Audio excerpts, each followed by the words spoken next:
அரசு பள்ளிகளில் ஆய்வக உதவியாளர் பணி நியமனத்திற்கான சான்றிதழ் சரிபார்ப்பு நாளை முதல் 3 நாட்களுக்கு நடைபெறுகின்றன. இதுகுறித்து கூடுதல் தகவல்கள் தருகிறார் செய்தியாளர் சங்கரன். தமிழகம் முழுவதும் இருக்கக்கூடிய அரசு உயர்நிலை மற்றும் மேல்நிலைப் பள்ளிகளில் காலியாக இருக்கக்கூடிய 4384 ஆய்வக உதவியாளர் பணியிடங்களை நிரப்புவதற்கான போட்டித் தேர்வு கடந்த 2015ஆம் ஆண்டு மே மாதம் 30ஆம் தேதி நடந்தது. இதனுடைய முடிவுகள் கடந்த மாதம் 24ஆம் தேதி வெளியிடப்பட்டன.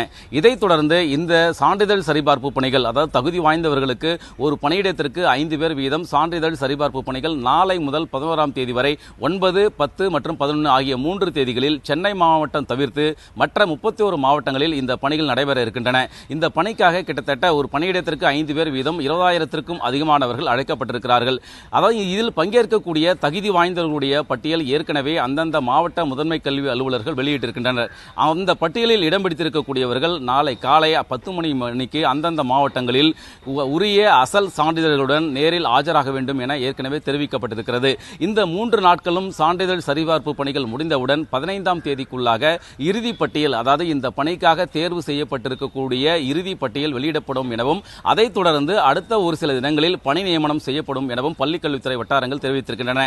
இந்த மாத இறுதிக்குள்ளாக அவர்களுக்கு பணி நியமன ஆணைகள் வழங்கப்பட்டு ஜூன் மாதம் 1ஆம் தேதி முதல் அவர்கள் பணியில் சேரும் வகையில் உரிய நடவடிக்கை என்பதும் எடுக்கப்படும் என்பதும் கல்வித்துறை வட்டாரங்களுடைய தகவல்களாக இருக்கின்றன. தந்தி டிவி செய்திகளுக்காக ஒளிப்பதிவாளர் விக்னேஷுடன் சங்கரன்.